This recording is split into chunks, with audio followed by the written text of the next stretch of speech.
All right. We are back with the GSMC Wrestling Laureate Podcast brought to you by the GSMC Sports Network. I'm your host, Eric Rodriguez, here, obviously, every Monday through Friday, 8 p.m. Pacific Time, 11 p.m. Eastern Time, here to talk about everything in terms of professional wrestling, thing that we love so damn much. Just going to reflect on what we talked about real quick. We had our WWE Monday Night Raw review, we had our WWE NXT preview, then we had our NXT No Mercy PLE predictions. Then we talked about Uncle Howdy in his in-ring debut and analysis of overall where the Wyatt Six could possibly be going. You know, kind of looking for edgier content as soon as they make it to Netflix. I believe that 1,010%. And now we're going to talk about Tuesdays today in wrestling history. So before we jump on into any of that, a couple of notable birthdays we have today. Notable birthdays. Let's wish him happy birthday. Sergeant Slaughter, born in 1948. Obviously, you grew up during the 80s wrestling, and I think even the 70s, maybe. No, I don't want to make him that old. Maybe I'm just kidding. No, but he was great. He was great. He came on as like a heel. He was a babyface at times, and then like I thought overall, and now he trains WWE superstars. I'm not sure if he still does that actually. Don't quote me on that. But he's still part of the business. He's still kind of, I remember shoot couple of years ago, I think I saw him in a promo where he was trying to break up Brock Lesnar and Roman Reigns. I think it was. I'm not too sure. But Sergeant Slaughter. Happy birthday to him. Next, happy birthday to Jazz, 1973. She was, she was an amazing superstar. She was very, very dominant. She was a dominant women's champion. Definitely hard to dethrone her, but definitely part of that. Early women's revolution kind of esque, like Lita, Trish Stratus, and a lot of other notable names. And we also the Great Khali. Who remembers how badass the Great Khali was when he'd come out and just karate chop somebody, and his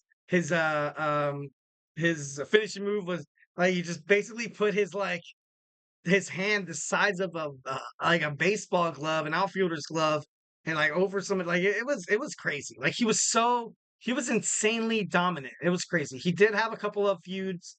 Notably, I remember with The Undertaker, I think, which led to the Punjabi prison match.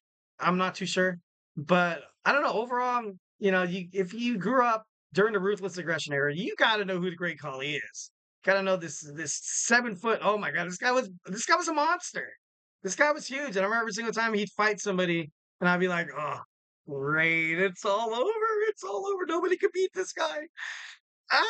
No, it was crazy. Overall, it was pretty crazy. The Great Khali, I remember watching him.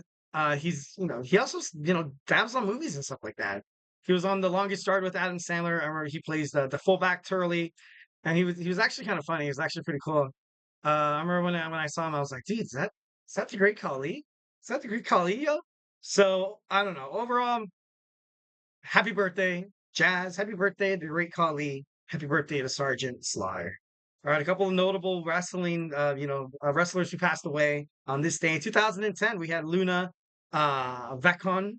Vachon, I remember her, growing up during the Attitude Era. She was, kind of this, I don't want to say punk rock. She was kind of like this rugged, like not your women's women, kind of, I remember she feud with Jacqueline, I think Ivory as well. But I remember her as well. Bob Armstrong in 2020. Hell of a year. 2020 was, kind of a big blur to me, to be brutally honest. It's Bob Armstrong was definitely one of the best that wrestling did have. Obviously, tragically passed away. Definitely prayers, condolences to the families of, obviously the departed. All right, so let's talk about our fifth segment. So let's go ahead and start. In 1999, SummerSlam was held in Philadelphia, Pennsylvania. The Texas Tornado won his first Intercontinental Championship, pinning Mr. Perfect, which is kind of impressive because Mr. Perfect is Mr. Perfect. And then we saw the first match of the advertised two-part main event. We saw Hulk Hogan win via countout against Earthquake in a very decent match for both. The Ultimate Warrior then retained his WWF Championship against Ravishing Rick Rude in a cage match. And then, no, okay, that's it. Definitely one of the huge reasons why people fell in love with wrestling. I feel like like the late 1980s, the early 1990s really kind of left a benchmark. Kind of, left a mark in terms of professional wrestling because that was when Vince McMahon was, starting to become Vince McMahon. That was when, WrestleMania was popping off and it was, it was crazy. But overall, with the superstars that you had, like, oh my God, I love the Ultimate Warrior. I respect him. I remember Typhoon and Earthquake. I used to play old school WWE games, and also the World Warriors, Animal and Hawk, Ravishing Rick Rude, also Mr. Perfect, and also Hulk Hogan. Hulk Hogan. But when you think of the '80s in wrestling, you think of Hulk. You think of the Hulkster, 1010%. All right, so now moving on to 1995. Triple H, then known as Hunter Hearst Helmsley, made his in-ring pay-per-view debut at SummerSlam on this date, in which he pinned Bob Holly following a pedigree. On the same show, the man under the cane mask, Glenn Jacobs, also made his debut, um, albeit as a demonic dentist called Isaac Yankum, DDS. Oh my God, I remember that. I remember, I don't like remember that because I was only 3. But I remember, watching stuff like that when I was like, dude, can you used to be a dentist? Also Mean Mark, you remember all the failed gimmicks and stuff like that. But I don't know. Overall, I think they did a really good job. Obviously Kane, obviously this is, the birth of, Triple H becoming you know, I don't want to say a mid card because obviously he had more potential than that in terms of becoming a heavyweight champion. But pinning somebody like Bob Holly. Bob Holly was he was an amazing superstar back in the early '90s. Even think he carried it on to the late 1990s. Whenever you had a match with Hardcore Holly, you knew that it was going to be, cutting edge. A couple of wrestlers actually, I've heard in an interview had really reluctant on working with Bob because he wanted to sell the moves so bad. He wanted to make it seem like it, he wanted to make it as real as possible, and that's something that you got to respect. That's the grit. And Triple H was able to hang in the ring with him to pick up the victory after the pedigree that would become his main move and totally become like put a lot of people away. That move won him a bunch of championships. So definitely thought that was pretty cool. Another awesome thing that I loved so much is that the first ever TLC tables, ladders, and chairs match took place at SummerSlam this year, which, in 2000, triple threat match between Edge and Christian, defeating the Hardy Boys and the Dudley Boys to retain their tag team belts. This was huge for tag team wrestling. Not a lot of people. I feel like it kind of started this revolution of the tag team. You saw these guys go at it, and it was special. It was special. It was a moment. It was a moment in and itself. For Edge, for Christian, obviously for the Hardys, and for the Dudley Boys too. This was huge. This was great for them. A lot of positive publicity. A lot of people loved seeing the blood. You have the Edge and Christian brought in the chairs, the concerto. That was kind of their weapon of choice. The Hardys, known as the ladders kind of guys, and of course the Dudley Boys, Devon, get the tables. Super impressive, super awesome. Created a like a tag team, you know, era. I want to say even like a Renaissance period. It made tag team wrestling awesome again. I mean, like of course I'm not throwing shade at the what it was before then, but I don't know. This was super cool. I remember watching this match and I was like, I don't know.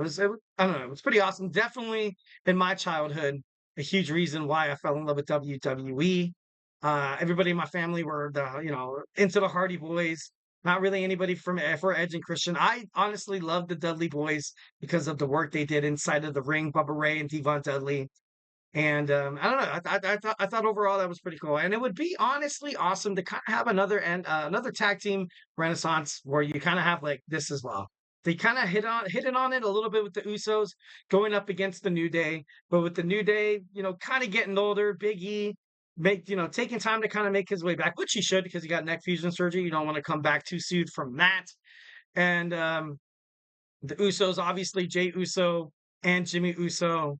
I feel like right now, them becoming tag team champions would kind of set Jay back. And I'm not trying to like sound like a jerk, but I want to see Jey Uso. He's main event Jey Uso now. You know, he I want to see him hold the WWE Championship. I'm sorry, maybe that's selfish of me, but tag team division on Raw and SmackDown, kind of a little, I feel like NXT has a way better tag team division, in my opinion. The tag team champions on Raw is JD McDonough and Finn Balor. On SmackDown, you have the Bloodline, which I feel like weren't ready yet. I kind of hated how they defeated an actual tag team, awesome people like, DIY, but I don't know. What do I know? I've just been a wrestling fan my whole life. What do I know?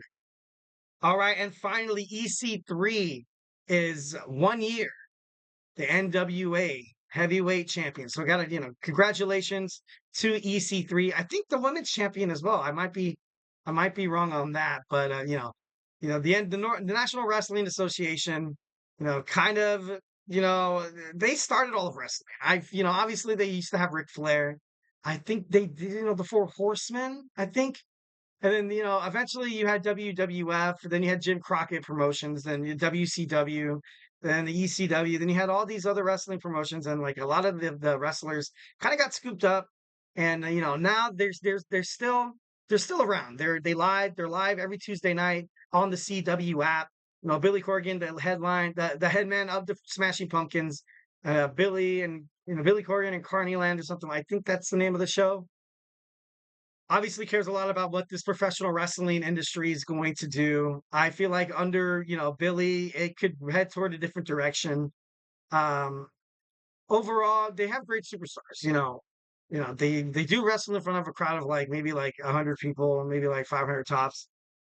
But, it has to start somewhere. It starts small. I remember when TNA was kind of like that. TNA has grown from NWA, but I would like to see the NWA make a partnership with NXT. That'd be pretty cool. I would love that. I think it'd be beneficial for both brands. I think it'd be a great way to kind of EC3 was great in NXT as well.